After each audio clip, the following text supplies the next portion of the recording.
kwamba timu ya rais wa Marekani Donald Trump inasikia matakwa ya Ukraine.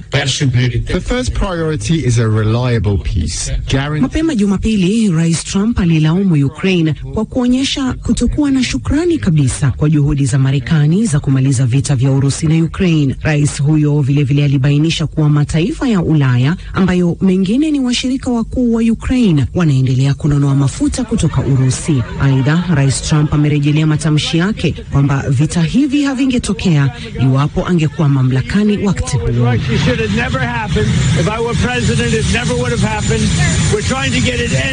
Urusi inategemea sana mauzo yake ya mafuta na gesi ili kuendelea kufadhili vita vyake nchini Ukraine. Na mazungumzo ya Geneva yanajikita kwenye rasimu ya Marekani ambayo toleo lililovuja lilionyesha kujumuisha kuondolewa kwa wanajeshi wa Ukraine kutoka sehemu ya mkoa wa mashariki wa Donetsk pamoja na mkoa jirani wa Luhansk na vile rasi ya Crimea Kusini iliyonyakuliwa na Urusi mwaka 2014. Mpango huo pia unajumuisha kufungwa kwa mipaka ya mikoa ya kusini ya Ukraine ya Kherson na Zaporizhia. Baadhi ya maeneo ya mikoa hii miwili inakaliwa na Urusi. Mpango wa Marekani pia unapunguza jeshi la Ukraine hadi wanajeshi 600 kutoka takriban 800. Rasimu hiyo pia inajumuisha hadi kwamba Ukraine haitatafuta wanachama wa NATO na badala yake itapata dhamana madhubuti za kiusalama, ingawa hakuna maelezo zaidi yaliyotolewa. Hati hiyo inasema kwamba inatarajiwa kuwa Urusi haitavamia majirani zake na kwamba NATO haitapanua harakati zake.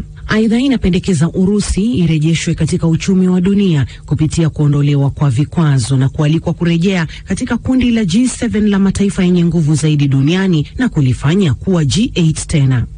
Na mkuundani zaidi wa taarifa ya Phyllis wa kundi la wapiganaji la Hezbollah katika shambulio la anga kusini mwa mji mkuu wa Lebanon Beirut. Licha ya kuwepo kwa usitishaji mapigano, jeshi la Israel limemwelezea Haitham al-Tabtai, mnadhimu mkuu wa kundi hilo la Hezbollah, kama mkongwe katika kundi hilo na ambaye amewahi kushika nyadhifa mbalimbali za ngazi ya juu.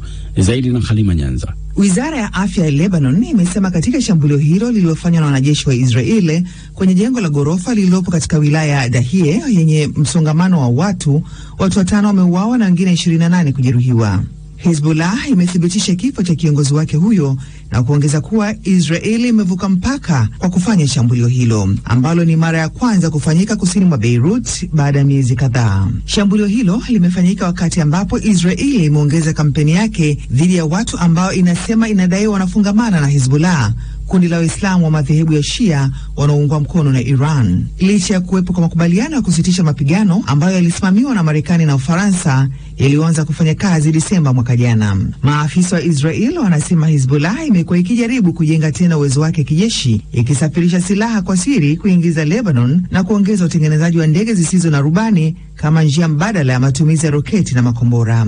Akitoa taarifa baada ya shambulio hilo, waziri mkuu wa Israel Benjamin Netanyahu amesema katika uongozi wake Israel haitakubali Hezbollah kujiimarisha na hawataruhusu kundi hilo kuwa tishio tena kwa taifa la Israel. Waziri mkuu Netanyahu alisema alitarajia serikali ya Lebanon kutimiza wajibu wake kwa kulinyang'anya silaha kundi hilo. Tunaendelea kupambana na ugaidi pande zote. Mwisho wa juma, jeshi la Israel lilishambulia Lebanon na tunaendelea kufanya lolote linalohitajika ili kuizuia Hezbollah kurejesha uwezo wake wa kutushambulia. Naye rais wa Lebanon Joseph Aoun ameitaka jumuiya ya kimataifa kuishinikiza Israel ambayo imetoa maeneo 5 kusini mwa nchi yake kuacha kushambulia na kujiondoa katika nchi hiyo, na kuongeza kuwa hatua hiyo ya Israel ni uvunjifu wa makubaliano ya kumaliza mzozo huo. Hezbollah imegoma kuweka silaha chini mpaka pale Israel itakapoacha kufanya mashambulizi, kujiondoa kabisa kutoka Lebanon na pia itakapoachia wafungwa wa Lebanon. Ni Halima Nyanza.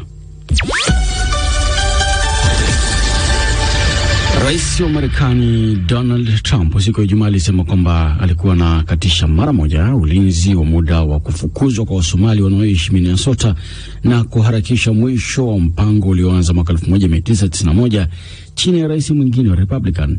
Sasa kuhusiana na hilo, awali nimezungumza na Omar Adan Ahmed, Msomali anayeishi Minneapolis huko Minnesota, kutaka kufahamu kusudio la Rais Trump kuondoa kinga kulinda jamii ya Wasomali wasifukuzwe nchini Marekani. Je, hilo linamaanisha nini kwao wanaishi nchini humo?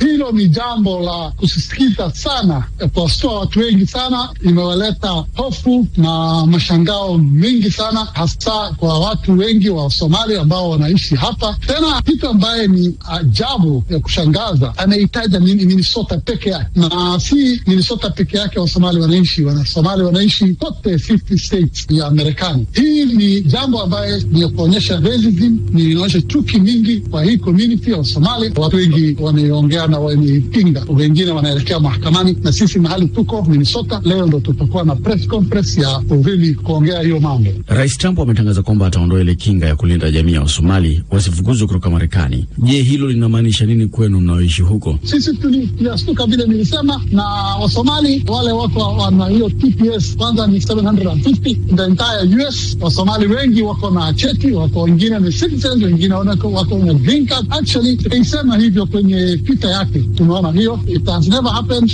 ni kitu ambaye hatujui itaelekea wapi na itakuwa namna gani. Lakini sisi kama maimams, selected leaders wale wa America, Minnesota hasa, tuko na panuke ambaye hapo kwa Congress, tuko na city council members, tuko na state representatives all elected, pamoja na community leaders kama mimi. Sasa tuko na mkutano kubwa leo ya hiyo maneno ya rais. Tutaongea, tutakuwa na demonstrations.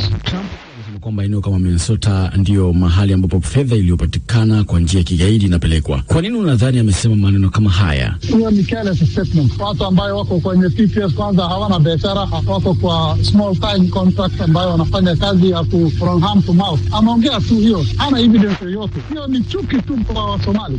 Kuna wale ambao tayari wamerudishwa kwa sababu Trump amekuwa akileta sera na maafisa wa polisi wale wanaoitwa ICE kutafuta wahamiaji na kuwarudisha walikotoka, na wengine hata katika mataifa mengine. Haikuwa kwa jamii ya Somali peke yao, watu wengi wameshikwa kutoka Mexico, kutoka nchi zingine duniani. Ni kama sasa watu wanaona hofu ya kwamba wanatafuta wanasaka gesi, watu wanakimbia hapa na pale. Kuna shida kubwa sana.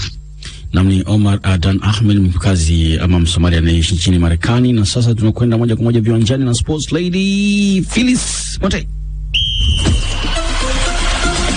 Naam, shukrani sana Devini. Anze na matokeo ya hapo jana ya Premier League. Sasa baada ya Arsenal kupata sare ya kushtukiza dhidi ya Sunderland tarehe 8 mwezi huu wa Novemba. Sare hiyo iliwapa wapinzani wa Arsenal wa ubingwa matumaini mapya, lakini ushindi mkubwa wa jana Jumapili dhidi ya Tottenham umeirejesha Arsenal katika nafasi nzuri ya kuwania taji.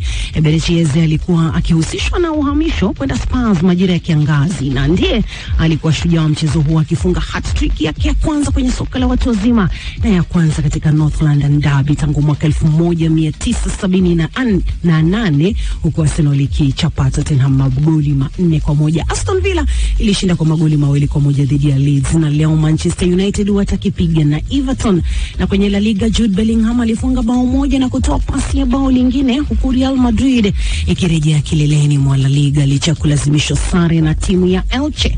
Na wanasema umri si kitu, ni kama nambari tu ambazo unahesabu.